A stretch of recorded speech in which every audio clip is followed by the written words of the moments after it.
জন্মোৎসব পূর্ণিমা তিথিতেই হয়েছিল। আর এনার মা হলেন দেবী অঞ্জনী, পিতা হলেন পবনদেব। হনুমানজির অসীম কৃপা প্রাপ্তির জন্য একটা কথা আপনাদের বলে দিচ্ছি, সেটাকে অবশ্যই করবেন।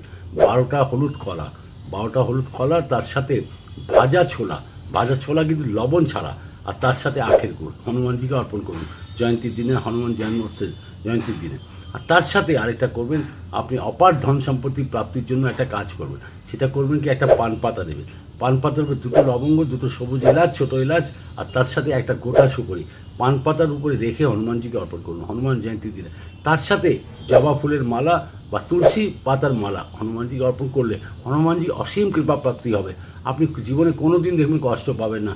হনুমানজি হলেন সাক্ষাৎ দেব, মানে যে কোনো কষ্টের মধ্যে হনুমানজি প্রকট হয়ে যান, যখন তখন উনি প্রকট হতে পারেন আপনার রক্ষার্থে। এটা জেনে রাখবেন, সবসময় ওনাকে স্মরণ করে থাকুন, হনুমান চালিসা অবশ্যই পাঠ করুন।